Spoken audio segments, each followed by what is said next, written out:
Good morning friends. आप सभी को दीपावली की शुभकामनाएं और आशा करता हूं यह दिवाली आप सभी के लिए खुशियां लाए। मैं आज इस दीपावली के शुभ अवसर पर एक ऐसे समस्या जिसके बारे में हर कोई व्यक्ति जानना चाहता है, हर कोई व्यक्ति इसके बारे में समझना चाहता है।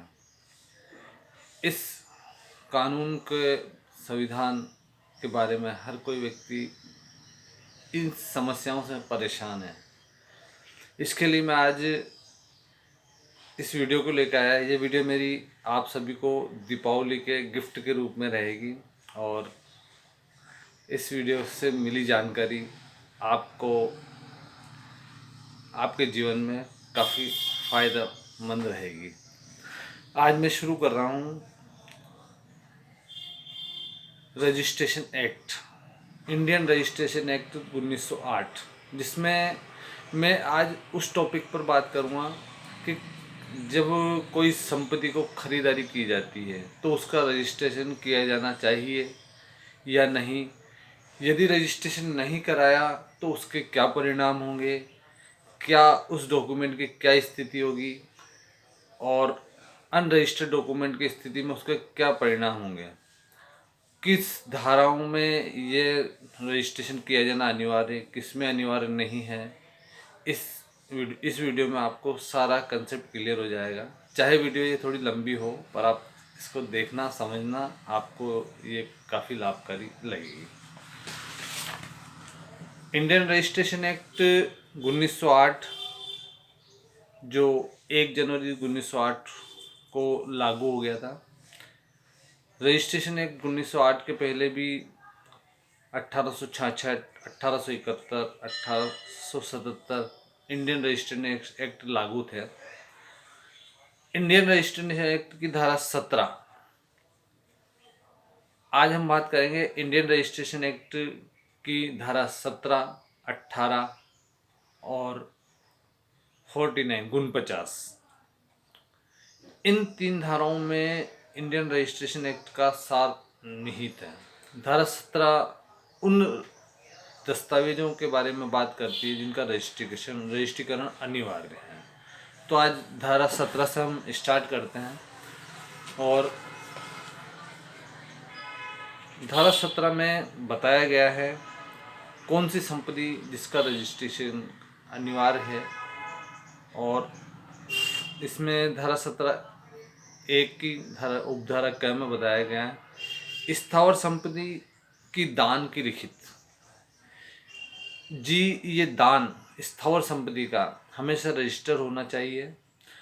इंडियन रजिस्ट्रेशन एक्ट की धारा 17(1) का इसमें मैंडेटरी प्रोविजन करता है कि दान की लिखित रजिस्टर्ड ही होगी। दूसरा, टीपी एक्ट में भी ये प्रावधान किया गया है। धारा 122 में दान के बारे में बताया गया है और धारा 123 में दान को रजिस्टर किए जाने के बारे में बताया गया है। दान के बारे में हम बात करें तो दान हिंदू विधि में तो रजिस्ट्रेशन एक्ट की बात लागू होगी। मोमडन एक्ट में दान में मुस्लिम विधि के अंतर्गत दान को रजिस्ट्रेशन करवाया जाना अनिवार्य नहीं है। दान मौखिक भी हो सकता है मोमडन विधि में, और यदि लिखित भी है और दान है तो उसे रजिस्टर कराया जाना अनिवार्य नहीं है। इस तरह का मोमेडन विधि में प्रावधान है। पर मोमडन लॉ में भी एक दान है हिबा बिल इवाज। हिबा बिल इवाज इस तरह का ट्रांजैक्शन है जिसमें यदि कोई दान करता है उसको मतलब कुछ सेवा या कोई वस्तु ही ले लेता है तो हिबा बिल इवाज कहलाता है, उसे रजिस्टर किया जाना अनिवार्य है। इस संबंध में भी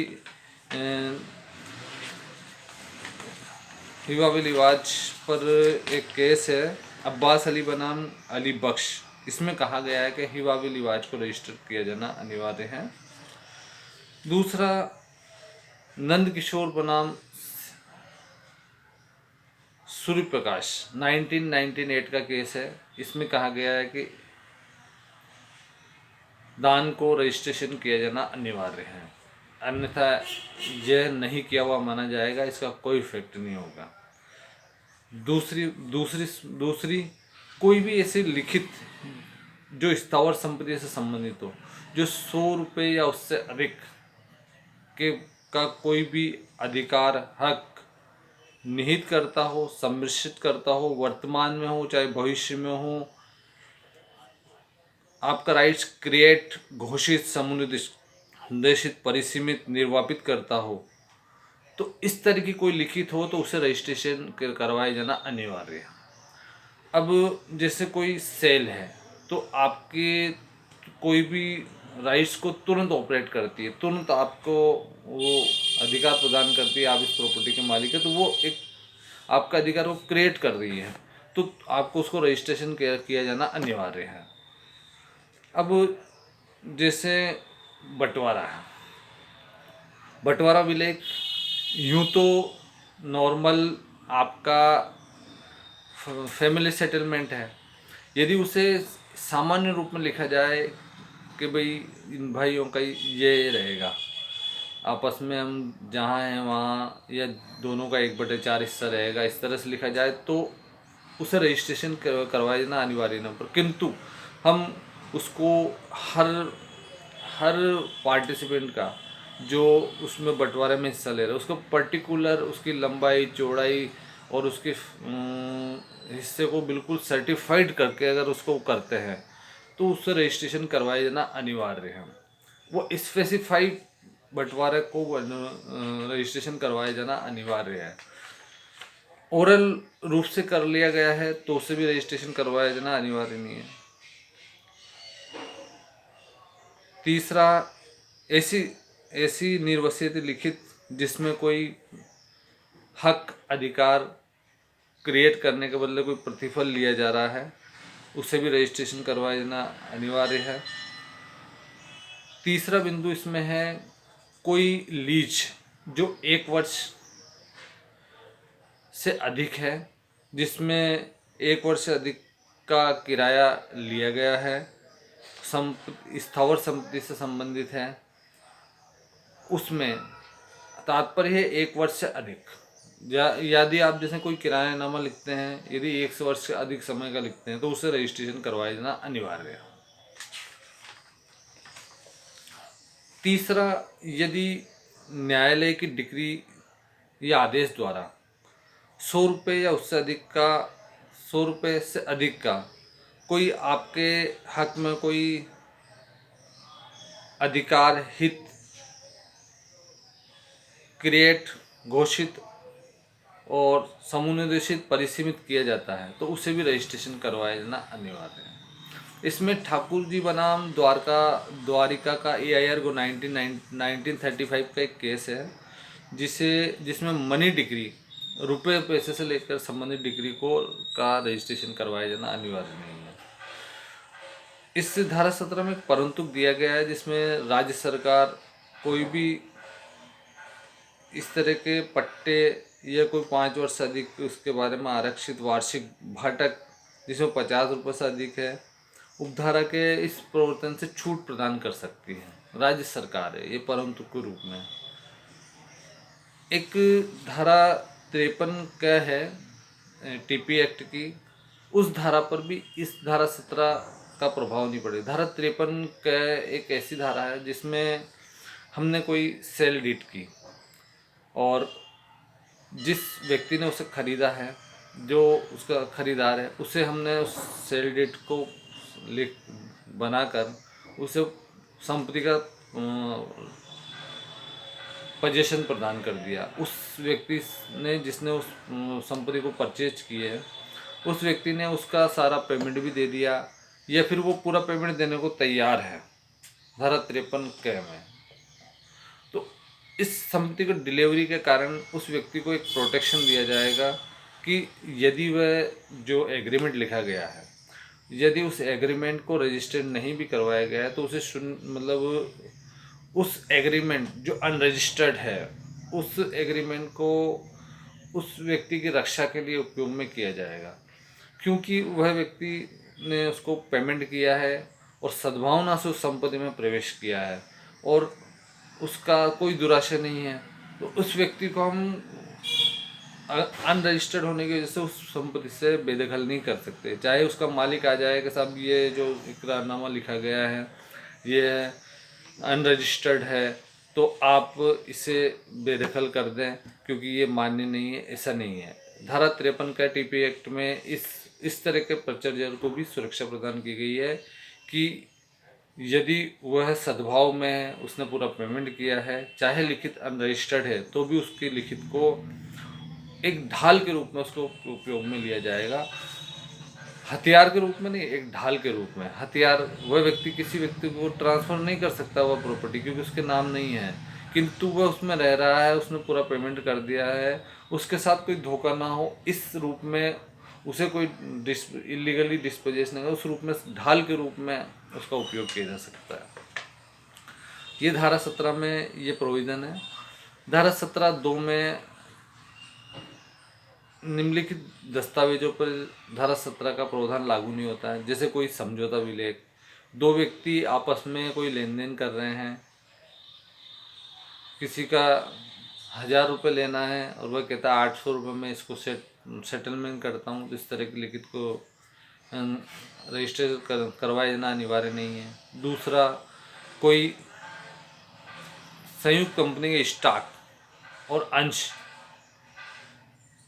की जो खरीद फरोख्त होती है, जो उसमें स्थावर संपत्ति भी है, तो भी उसे रजिस्ट्रेशन करवाया जाना। किसी डिबेंचर के बारे में जो कोई अधिकार जिसमें डिबेंचर में कोई अधिकार हक हित क्रिएट नहीं कर रहा है, इस स्थिति में उसे भी रजिस्ट्रेशन करवाया जाना अनिवार्य नहीं है।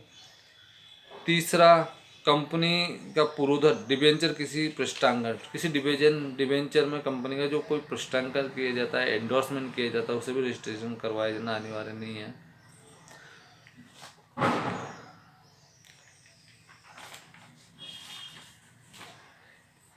कोई भी ऐसा जो 100 रुपये से कम मूल्य की कोई अधिकार हक को न्यायालय डिग्री द्वारा क्रिएट किया गया, उसे भी रजिस्टर करवाया जाना अनिवार्य है।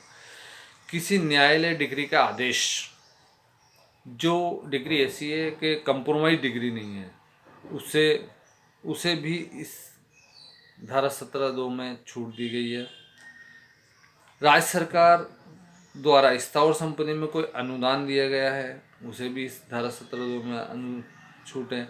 किसी राजस्व अधिकारी द्वारा विभाजन की किसी लिखित को, कोई राजस्व अधिकारी किसी विभाजन की लिखित को कर रहा है, उसे भी इस में छूट प्रदान की गई है।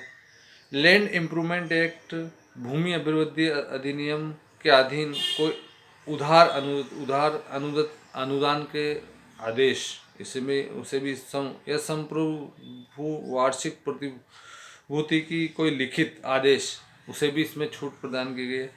कृषक आधार अधिनियम 1984 में दिए गए अनुदत उधार के प्रति समुदाय को भी इसमें छूट प्रदान की गई। खैराती विन्यास अधिनियम 1890 के अधीन भी किए गए आदेशों को भी इसमें छूट प्रदान की गई है। बंधक विलेख के किसी पृष्ठांकन को कि कोई पार्ट पेमेंट कर दिया गया, उसे भी इसमें छूट प्रदान कर देंगे। और बंधक का कोई रसीद दी गई है कि इसका फलाना पेमेंट हो चुका है, बस उसमें बंधक विलेख का निर्वापन तात्पर्य नहीं हो, उसमें छूट दी गई है। किसी सिविल और राजस्व अधिकारी द्वारा लोक नीलामी में बेची गई किसी संपत्ति के क्रेता के अनुदान को विक्रय का प्रमाण पत्र, इसे भी धारा 17(2) में छूट प्रदान की गई। एक इसमें लास्ट स्पष्टीकरण दिया गया है कि कोई लिखित है, जैसे कोई लिखित है, उस लिखित में कोई संपत्ति को लेन देन के संबंध में अग्रिम धन, क्रय धन या उसके किसी भाग के समुदाय को अंतर्विष्ट किया गया है।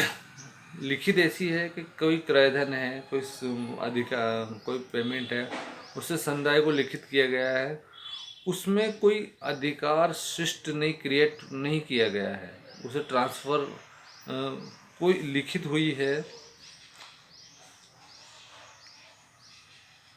जिसमें केवल अग्रिम धन को लिया गया है, कुछ पार्ट पेमेंट किया गया है, तो उसका तात्पर्य ये नहीं समझा जाएगा कि इसका रजिस्ट्रेशन अपेक्षित है। मतलब कोई संपत्ति को खरीद फरोख्त में एक एग्रीमेंट ऐसा होता है जिसमें हम तय करते हैं कि हम इतने में ले लेंगे, इतने में दे देंगे, या इसको कुछ पार्ट पेमेंट करते हैं कोई संपत्ति का, तो वो डॉक्यूमेंट उस समझौता है वो कि भाई हम इसको करेंगे, मतलब उस संपत्ति को खरीद रहे हैं, उसका कुछ पार्ट पेमेंट कर रहे हैं, तो इसका अर्थ ये नहीं लिया जाएगा कि उसको रजिस्ट्रेशन करवाया जाना अनिवार्य है। तीसरा है पुत्र के दत्तक ग्रहण के लिए जो प्राधिकार जो संस्था पुत्र को एडॉप्शन कर में देती है, उस संस्था द्वारा अनरजिस्टर्ड एडॉप्शन किया गया तो उसे भी इसमें मतलब रजिस्टर्ड करवाया जाना अनिवार्य है एडॉप्शन के अंतर्गत। यह एडॉप्शन ऐसा है जो वसीयत द्वारा प्रदत्त नहीं है, तो उसका भी रजिस्ट्रेशन किया जाना अनिवार्य है।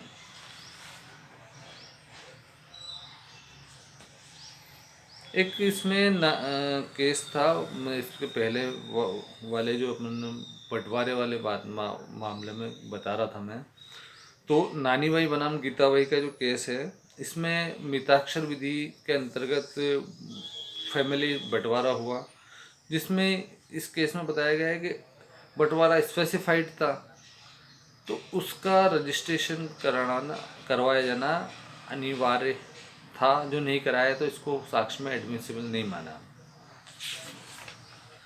धारा 18 दी गई है रजिस्ट्रेशन एक्ट की, जिसमें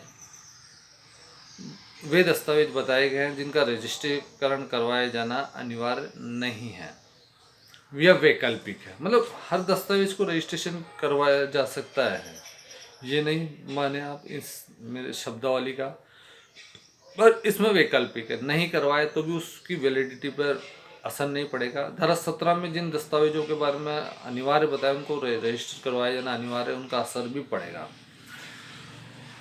फर्स्ट इसमें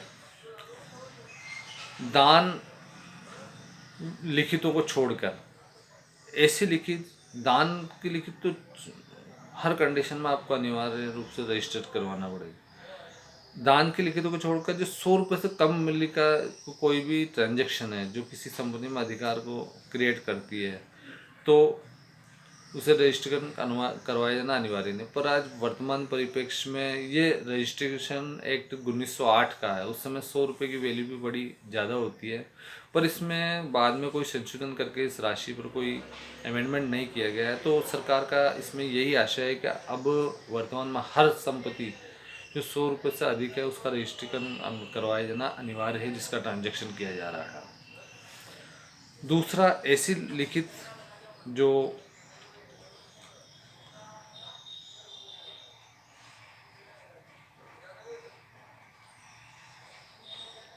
जंगम संपत्ति से में कोई अधिकार हित क्रिएट कर रही है, कोई संध्या अभी स्वीकार किया जा रहा है, उसका भी रजिस्ट्रेशन करवाया जाना वैकल्पिक है। तीसरा, जो मैंने पहले 17 में के गए में बताया था कि 1 वर्ष से अधिक की पट्टे के संबंध में रजिस्ट्रेशन करवाया जाना अनिवार्य नहीं, इसमें यह दिए गए 1 वर्ष से कम अवधि के लिए स्थावर संपत्ति के पट्टे का सृजन धारा 17 में छूट प्रदान करता है। धारा सीसी जोड़ा गया है जिसमें भी यही कहा गया है कि किसी न्यायालय के डिक्री या आदेश जो 100 रुपये से कम कोई अधिकार सहित क्रिएट करती है तो उसका रजिस्ट्रीकरण करवाया जाना वैकल्पिक है। एक विल से भिन्न कोई भी जंगम संपत्ति का पर कोई अधिकार हित श्रेष्ठ क्रिएट घोषित किया जा रहा है, समूह निर्देशित किया जा रहा है, उसका भी रजिस्ट्रीकरण किया जाना वैकल्पिक है। ये विल वसीयत को धारा 18 में रजिस्ट्रीकरण करवाए जाने को वैकल्पिक रखा गया है। इसका रजिस्ट्रीकरण नहीं करवाए जाते तो इसकी मान्यता पर कोई असर नहीं पड़ेगा। और अन्य सारे दस्तावेज जो धारा 17 द्वारा रजिस्ट्रीकरण में वैकल्पिक रूप छूट है, रजिस्ट्रीकरण अपेक्षित नहीं है, उन सभी को। अब हम बात करेंगे धारा 47 से 50 के बीच में, जिनमें जो दस्तावेज हमने रजिस्ट्रीकरण कर किए हैं या जो नहीं किए हैं तो उनका क्या परिणाम होगा, और हम जो एग्रीमेंट लिख रहे हैं उन वो कब से लागू होंगे, क्या होंगे, उसके संबंध में धारा 47 कहती है वह समय जिससे कि रजिस्ट्रीकरण दस्तावेज प्रवर्तित होता है। मतलब हम जब कोई रजिस्ट्री करवाते हैं तो वह दस्तावेज किस दिन से आपको मालिकाना हक प्रदान करता है, इस संबंध में धारा 47 बताती है। मान लीजिए आज 1 जनवरी को आपने कोई लिखित की किसी से एग्रीमेंट किया, कोई संपत्ति खरीदी और उसका रजिस्ट्रीकरण आपने फरवरी में जाके करवाया, 2 फरवरी में करवाया, तो उसमें आपको अधिकार किस दिन से मिल जाएगा? आपको वह अधिकार 1 जनवरी जिस दिन आपने बैठ के उस डॉक्यूमेंट को लिखा है, साइन किए हैं, उस दिन से आपको उस संपत्ति में अधिकार हित क्रिएट हो जाएंगे और आपको उसका मालिकाना हक मिलेगा, ना कि रजिस्ट्रेशन की डेट से। धारा 47 से कहती है। धारा 48 कहती है कि संपत्ति संबंधित रजिस्ट्रीकरण दस्तावेज का मौखिक करारों के मुकाबले में प्रभावशील होंगे। धारा 48 ये कहती है कि यदि 2 तथ्य हैं, एक तो रजिस्टर्ड डॉक्यूमेंट है, एक मौखिक आपने कोई करार किया है, तो रजिस्टर्ड डॉक्यूमेंट को ही प्रेफर किया जाएगा। इसमें एक समझने वाली बात है कि हम जो मौखिक बात करते हैं उसको वो आई गई हो जाती है, और दूसरी बात ये हो जाती है कि जो रजिस्टर्ड करवाया है उस तहसील में जाके तो उसको ज़्यादा प्रेफर देना ही होगा, ये सामान्य बात है। पर इसमें 2 अपवाद दिए गए हैं।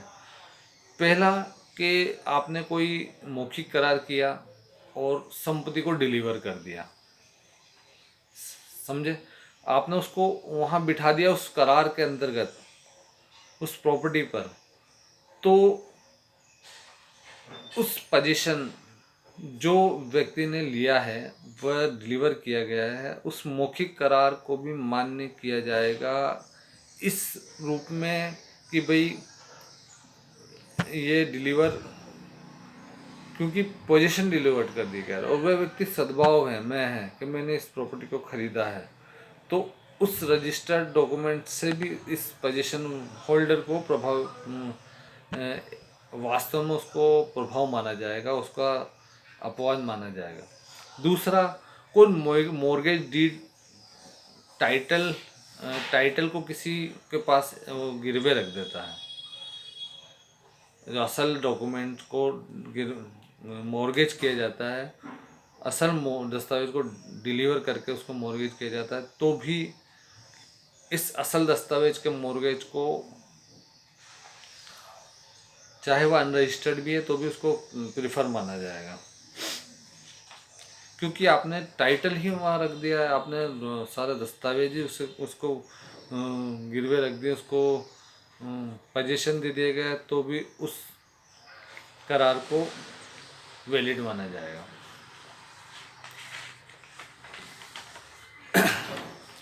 धारा 48 हो गया। अब धारा 49 इस सारे रजिस्ट्रेशन एक्ट का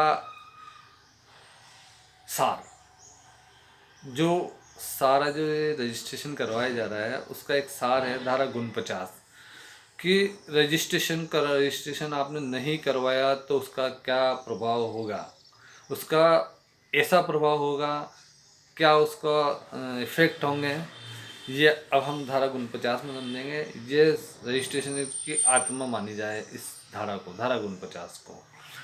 जिन दस्तावेजों का रजिस्ट्रीकरण अपेक्षित है उसका अरजिस्ट्रीकरण का परिणाम, आपने रजिस्ट्री नहीं करवाई तो उसका क्या परिणाम होगी। जो धारा 17 में जिस संपत्ति को रजिस्ट्रीकरण करवाए जाना अनिवार्य बताया है, पहला परिणाम तो ये होगा कि उस संपत्ति में किसी प्रकार पर का कोई प्रभाव नहीं होगा। आपने वो संपत्ति परचेज भी कर ली तो भी आपका कोई टाइटल उसमें क्रिएट नहीं होगा। आपका नो इफेक्ट उस प्रॉपर्टी पर। दूसरा, दत्तक ग्रहण वाला ऑप्शन 3 था धारा 17(3) में, यदि रजिस्टर्ड नहीं करवाया तो दत्तक ग्रहण का कोई पावर आपको नहीं मिलेगी। आप कहीं